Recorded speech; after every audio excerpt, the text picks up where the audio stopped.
नमस्कार दोस्तों, स्वागत है आपका हमारे YouTube चैनल एग्जाम एडिक्शन पर। दोस्तों, आज के लेक्चर में हम चर्चा करेंगे मानव अधिकार आयोग के बारे में। इससे रिलेटेड क्वेश्चंस आपको सभी एग्जाम में देखने को मिलते हैं, लेकिन आगे चर्चा करने से पहले इसके बारे में बेसिक कॉन्सेप्ट जान लेते हैं कि क्या होता है मानव अधिकार। दोस्तों, मानव अधिकार एक ऐसा अधिकार होता है जो प्रत्येक व्यक्ति के आम जीवन से संबंधित होता है। मानव अधिकार के तहत प्रत्येक व्यक्ति को सिविल, राजनीतिक, आर्थिक, धार्मिक और सांस्कृतिक अधिकार प्राप्त होते हैं। दोस्तों, हमारे संविधान में मानव अधिकार का उल्लेख नहीं किया गया है, लेकिन यह प्रत्येक व्यक्ति को जन्म से स्वतः ही प्राप्त होते हैं। तो बिना टाइम वेस्ट किए जानते हैं मानव अधिकार आयोग के बारे में। बात करते हैं मानव अधिकार। मानव अधिकार व्यक्ति के जीवन की स्वतंत्रता, प्रतिष्ठा और समानता से जुड़ा होता है। अर्थात हम कह सकते हैं कि सामाजिक जीवन की बेदशाएं जो किसी व्यक्ति को कानून और समाज के सम्मत संविधान के अनुरूप कार्यों को पूर्ण करने की स्वतंत्रता प्रदान करे, उन्हें हम मानव अधिकार कहते हैं। कहने का यह तात्पर्य है दोस्तों, मानव अधिकार व्यक्ति को जीने की स्वतंत्रता, समाज में सम्मान और समानता का अधिकार प्रदान करता है। अर्थात सामाजिक जीवन के तहत वह व्यक्ति को समाज में रहकर संविधान के अनुरूप कार्यों को पूरा करने की स्वतंत्रता प्रदान करता है। अब बात करते हैं गठन की, तो 12 अक्टूबर सन 1993 को मानव अधिकार आयोग का गठन किया गया था। मानव अधिकार संरक्षण अधिनियम 1993 की धारा 3 के तहत केंद्र सरकार के द्वारा इसका गठन किया गया था। अब प्रावधान देखते हैं, तो यह एक गैर संवैधानिक निकाय और बहुसदस्यीय संस्था है। गैर संवैधानिक निकाय क्यों है? क्योंकि इसका संविधान में कहीं भी उल्लेख नहीं किया गया है। और बहुसदस्यीय संस्था की बात करें तो इसमें एक अध्यक्ष के अलावा अन्य 12 सदस्यों की नियुक्ति की जाती है और कुछ सदस्य पदेन सदस्य भी कहलाते हैं। यदि इम्पोर्टेंट फैक्ट देखें तो संविधान में मानव अधिकार का वर्णन नहीं किया गया है। यह व्यक्ति को जन्म से स्वतः ही प्राप्त होते हैं। मुख्यालय की बात करें तो नई दिल्ली में इसका मुख्यालय स्थित है। केंद्र सरकार के अनुमोदन से कहीं और भी स्थापित किया जा सकता है। अर्थात कहने का यह तात्पर्य है कि सेंट्रल गवर्नमेंट चाहे तो नई दिल्ली के अलावा या दिल्ली के अलावा इसे कहीं और भी स्थापित कर सकती है।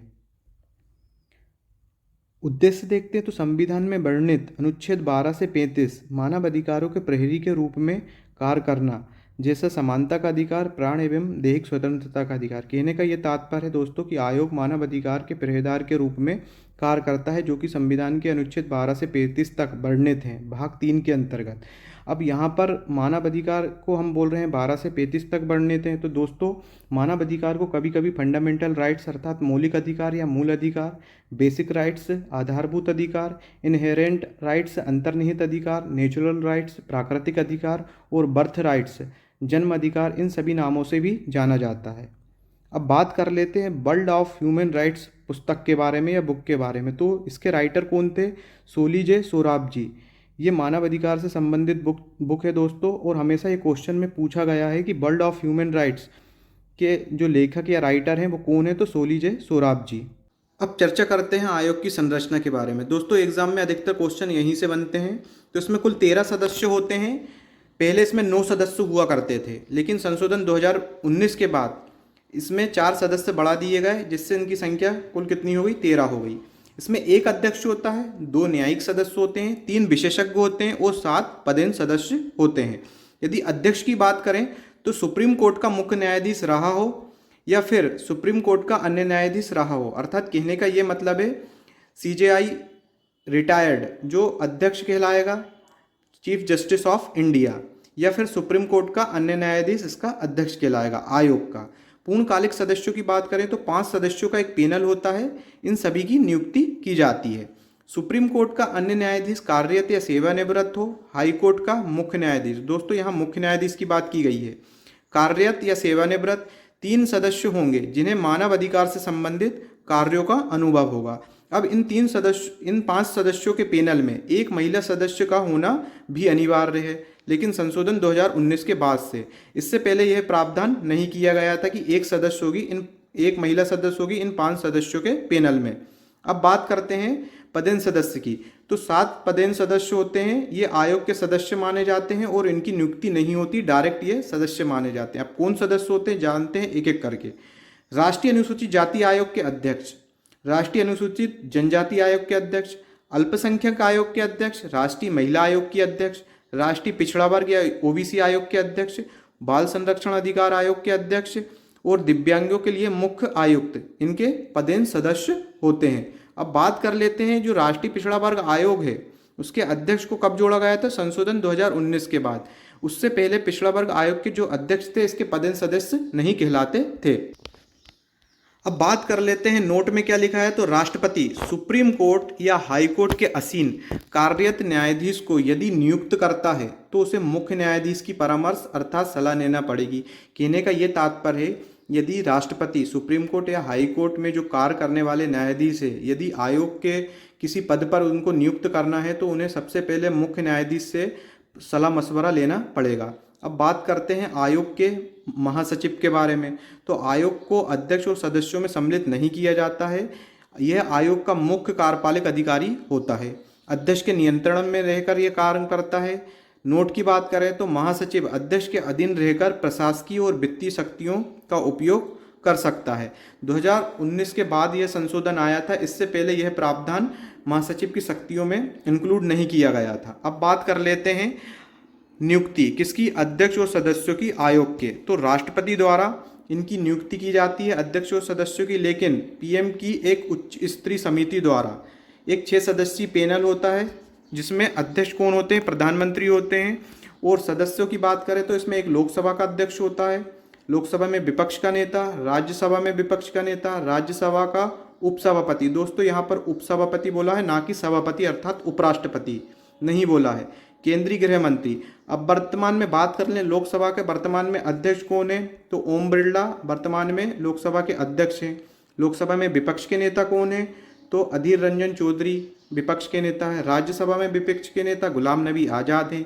राज्यसभा का उपसभापति कौन है, हरिवंश नारायण सिंह। और सभापति कौन है, वेंकैया नायडू, जिसे हम उपराष्ट्रपति भी बोलते हैं, अर्थात हैं बोलते क्या हैं, केंद्रीय गृह मंत्री अमित शाह जो कि गांधीनगर गुजरात के संसदीय क्षेत्र से आते हैं। अब नोट क्या है, तो अध्यक्ष एवं सदस्यों की दोबारा नियुक्ति की जा सकती है, अर्थात किसी भी अध्यक्ष और सदस्यों को उसी पद पर दोबारा नियुक्त किया जा सकता है। कहने का ये तात्पर्य है दोस्तों कि अध्यक्ष और सदस्य अपना कार्यकाल समाप्त करते हैं, अर्थात उनका कार्यकाल पूरा होने के बाद यदि राष्ट्रपति या अन्य की समिति द्वारा उन्हें पुनर्नियुक्त किया जा सकता है उसी पद पर। वेतन भत्ते देखें तो आयोग और सदस्यों के वेतन भत्ते केंद्र सरकार द्वारा निर्धारित किए जाते हैं। त्यागपत्र और हटाया जाना, तो राष्ट्रपति द्वारा इनको हटाया जाता है सुप्रीम कोर्ट की जांच के बाद साबित कदाचार के आधार पर। कहने का यह तात्पर्य है कि अध्यक्ष या सदस्यों पर यदि कोई आरोप लगता है और उसकी जांच सुप्रीम कोर्ट में होती है और जांच सही साबित पाई जाती है तो साबित कदाचार के आधार पर राष्ट्रपति द्वारा हटाया जा सकता है। अन्य आधार भी हो सकते हैं दोस्तों, मानसिक या शारीरिक, दिवालिया, पदावधि के दौरान कहीं और से यदि वेतन प्राप्त कर रहा है सदस्य या अध्यक्ष, अपराध, नैतिकता का उल्लंघन कर रहा है तो इनको हटाया जा सकता है राष्ट्रपति के द्वारा। दोस्तों अब देखते हैं कार्यकाल अध्यक्ष और सदस्यों का आयोग के। तो 3 वर्ष या 70 वर्ष जो भी पहले हो, संशोधन 2019 से पहले यह क्या था, 5 और 70 वर्ष था, अर्थात कहा जा सकता है कि 70 वर्ष से अधिक आयु नहीं होना चाहिए और कार्यकाल 3 वर्ष से अधिक का नहीं होना चाहिए आयोग के सदस्य का और अध्यक्ष का कार्यकाल। अब बात करते हैं मानवाधिकार की पृष्ठभूमि की। इससे पहले दोस्तों आपको कुछ जानकारी देना चाहूँगा कि मानवाधिकार की सार्वभौमिक घोषणा के बाद अलग अलग विशेषज्ञों और विद्वानों द्वारा इसके अलग अलग नामों की व्याख्या की गई थी। किसकी, मानवाधिकार की। तो रूजवेल्ट ने मानवाधिकार को मानव समाज का मैग्ना कार्टा कहा था, कुछ विद्वानों ने इसे मानवतावाद का फायर ब्रिगेड कहा था, तथा चार्ल्स मार्लिक ने मानवाधिकारों की व्याख्या करते हुए कहा था कि ये घोषणा पत्र केवल प्रस्ताव मात्र ना होकर संयुक्त राष्ट्र चार्टर का भी एक अंग है। दोस्तों मानवाधिकार को इंग्लैंड में मैग्ना कार्टा, अमेरिका में बिल ऑफ राइट्स और भारत में मौलिक अधिकार या मूल अधिकार के नाम से जाना जाता है। अब बात करते हैं मानवाधिकार की पृष्ठभूमि की। तो मानवाधिकार के मूल का सबसे पहले पता ब्रिटेन के 1215 के मैग्ना कार्टा से प्राप्त हुआ था। मैग्ना कार्टा को आधुनिक कानून और न्यायतंत्र का आधार माना जाता था। अब बात करते हैं मानवाधिकारों के विश्व घोषणा पत्र को संयुक्त राष्ट्र महासभा द्वारा 10 दिसंबर 1948 को अंगीकृत किया गया था। इसलिए दोस्तों 10 दिसंबर को हमेशा मानवाधिकार दिवस के रूप में मनाया जाता है। भारतीय संदर्भ में मानवाधिकार देखें तो मानवाधिकार की घोषणा संयुक्त राष्ट्र आयोग की मानवाधिकार समिति द्वारा सन 1946 में तैयार की गई थी। इसके बाद संयुक्त राष्ट्र महासभा के संघ के 58 सदस्य राज्यों ने 10 दिसंबर 1948 की घोषणा को अपनाया। इन 58 सदस्यों में भारत भी एक हस्ताक्षरकर्ता राष्ट्र था। अब बात करते हैं दोस्तों इम्पोर्टेंट फैक्ट की। तो मानव अधिकार के तहत व्यक्ति को राजनीतिक, सिविल, सामाजिक, आर्थिक और सांस्कृतिक अधिकार प्राप्त होते हैं। मानव अधिकार की भावना विश्व बंधुत्व की भावना पर आधारित होती है। दोस्तों ये क्वेश्चन पूछा गया था कि मानव अधिकार की भावना किस पर आधारित होती है, तो विश्व बंधुत्व पर आधारित होती है। संयुक्त राष्ट्र महासभा में कितनी घोषणाएं की थी, तो 30 घोषणाएं की गई थी। ये क्वेश्चन भी आ चुका है कि संयुक्त राष्ट्र महासभा में कुल कितनी घोषणाएं की गई थी, तो मानव अधिकार से संबंधित 30 घोषणाएं संयुक्त राष्ट्र महासभा के अंतर्गत की गई थी। अब दोस्तों बात करते हैं मानव अधिकार आयोग के कार्यों के बारे में। तो मानव अधिकार के क्षेत्र में कार्य करने वाले गैर सरकारी संगठन अर्थात एनजीओ को प्रोत्साहित करने का काम किसका होता है, मानव अधिकार का होता है, आयोग का। लोक सेवक द्वारा मानव अधिकार के उल्लंघन की जांच करना मानव अधिकार आयोग का कार्य होता है। मानव अधिकार से संबंधित कोई अन्य मामलों पर केंद्र और राज्यों से रिपोर्ट मांग सकता है कौन, मानव अधिकार आयोग। स्वप्रेरणा पीड़ित व्यक्ति या उसकी ओर से मानव अधिकार से संबंधित मामलों में शिकायत दर्ज कराने पर जांच पड़ताल करने का अधिकार भी मानव अधिकार आयोग के पास होता है। मानव अधिकार के क्षेत्र में शोध, अनुसंधान, जागरूकता का प्रचार प्रसार करना मानव अधिकार आयोग का काम होता है। मानव अधिकार से संबंधित अंतर्राष्ट्रीय सम्मेलनों में भाग लेना और संबंधित मुद्दों पर वार्तालाप स्थापित करना मानव अधिकार आयोग का काम होता है। मानव अधिकार के उल्लंघन के आरोप से संबंधित किसी भी न्यायिक मामले की कार्रवाई में हस्तक्षेप करने का काम भी मानव अधिकार आयोग के पास होता है। यदि देखें सुधार गृह, हॉस्पिटल, उपचार गृह और जेल की जांच करना मानव अधिकार आयोग का काम होता है, लेकिन राज्यों की अनुमति के आधार पर वह इनका उपचार गृह का और हॉस्पिटल या सुधार गृह के जांच पड़ताल कर सकता है।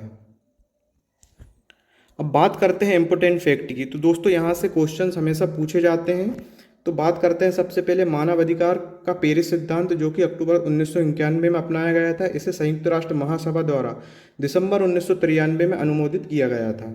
कोई भी मामला किसी भी न्यायालय में और अन्य आयोग में पहले से लंबित है तो मानव अधिकार आयोग ऐसे मामलों की जांच नहीं करेगा। अर्थात ये कह सकते हैं कि यदि कोर्ट में कोई भी मामला चल रहा है, यदि उसकी जांच हो रही है या अन्य आयोग ने उस मामले में पहले से कोई कार्य कर रहा है, तो मानव अधिकार ऐसे मामलों की जांच नहीं करेगा।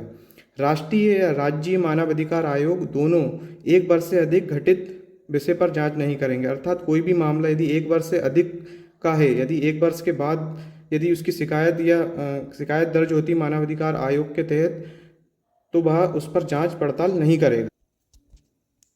राष्ट्रीय मानव अधिकार आयोग संघ सूची और समवर्ती सूची से संबंधित मामले की जांच करता है।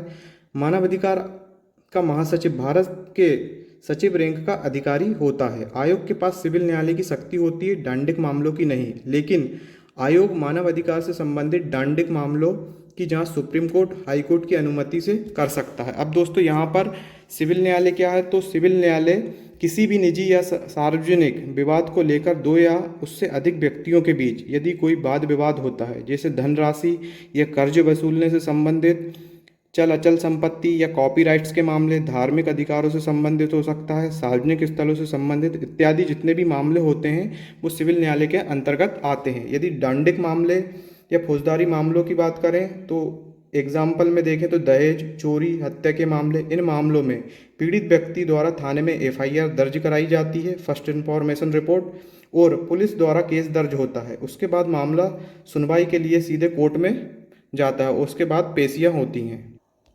केंद्र सरकार और संबंधित राज्य सरकार वार्षिक प्रतिवेदन को संसद और संबंधित राज्य के विधानमंडल के समक्ष प्रस्तुत करेगा।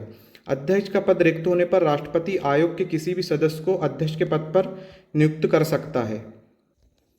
धारा 12 और 13 के अंतर्गत एनएचआरसी की कार्य और शक्तियां उल्लेखित की गई थी। दोस्तों ये एनएचआरसी एक्ट के तहत मामला है। धारा 12 और 13 के अंतर्गत कार्य और शक्तियां दी गई हैं नेशनल ह्यूमन राइट्स कमीशन के अंतर्गत। धारा 23 के तहत अध्यक्ष और सदस्यों को अपने पद से मुक्त किया जाता है। ये भी एनएचआरसी के एक्ट के तहत दिया गया है मामला। धारा 39 की बात करें तो एनएचआरसी के सदस्य लोक सेवक कहलाएंगे। एनएचआरसी के भारतीय दंड संहिता की धारा 21 के तहत लोक सेवक माने जाएंगे। दोस्तों यहाँ पर आपको कंफ्यूज नहीं होना है, ये धारा 39 के तहत लोक सेवक बोल रहा है और भारतीय दंड संहिता 21 धारा 21 के तहत लोक सेवक, तो ये सीआरपीसी की धारा 21 के तहत है और यह एनएचआरसी की धारा 39 के तहत लोक सेवक कहलाएंगे। सदस्यों की सेवा शर्तें और पदावधि का निर्धारण केंद्र सरकार करेगी। आयोग का अनुदान केंद्र सरकार द्वारा दिया जाएगा, अर्थात आयोग को जो भी अनुदान और सेवा शर्तें खर्चे हैं वो केंद्र सरकार द्वारा निर्धारित की जाएंगी, लेकिन खर्चे की जांच सीएजी करेगा, अर्थात कंट्रोलर एंड ऑडिटर जनरल। अब बात कर लेते हैं राष्ट्रीय मानवाधिकार आयोग के जो अध्यक्ष हैं अभी तक के। तो सबसे पहले थे रंगनाथ मिश्र, प्रथम अध्यक्ष थे राष्ट्रीय मानवाधिकार आयोग के। इनका कार्यकाल था 1993 से 96 तक। न्यायमूर्ति एम.एन. वेंकट चेलैया 96 से 99। न्यायमूर्ति जे.एस. वर्मा 1999 से 2003 तक। न्यायमूर्ति ए.एस. आनंद 2003 से 2006। न्यायमूर्ति शिवराज बी पाटिल जो कि कार्यवाहक थे 2006 से 7। न्यायमूर्ति एस राजेंद्र बाबू 2007 से 9। न्यायमूर्ति गोविंद प्रसाद माथुर 2009 से 10। इसके बाद न्यायमूर्ति के.जी. बालकृष्ण 2010 से 15। दोस्तों इनका जो कार्यकाल है सबसे अधिक कार्यकाल है के.जी. बालकृष्ण का। न्यायमूर्ति सायरिक जोसेफ ये भी कार्यवाहक थे, इनका कार्यकाल 2015 से 16 तक रहा, 1 साल के लिए। न्यायमूर्ति एच.एल. दत्तू 2016 से 2020 तक, और वर्तमान में अभी कार्यरत हैं अध्यक्ष पद पर। राष्ट्रीय मानवाधिकार आयोग के अध्यक्ष हैं अरुण कुमार मिश्रा जो 2020 से अभी तक कार्यरत हैं। अब एनएचआरसी के प्रथम अध्यक्ष अभी हमने बात की है रंगनाथ मिश्र, जिनका कार्यकाल 1993 से 96 तक था। एनएचआरसी के अध्यक्षों में अभी तक सबसे लंबा कार्यकाल के.जी. बालकृष्ण का रहा है। यदि बात करें 10 दिसंबर को मानवाधिकार दिवस के रूप में मनाया जाता है। दोस्तों ये क्वेश्चन हमेशा पूछा जाता है कि मानवाधिकार दिवस कब मनाया जाता है, तो 10 दिसंबर को मानवाधिकार दिवस के रूप में मनाया जाता। दोस्तों आशा करता हूं कि इस वीडियो के माध्यम से आप राष्ट्रीय मानवाधिकार आयोग के बारे में जान गए होंगे। यदि वीडियो पसंद आया तो लाइक और सब्सक्राइब करें। मिलते हैं नेक्स्ट वीडियो में और एक नए टॉपिक के साथ।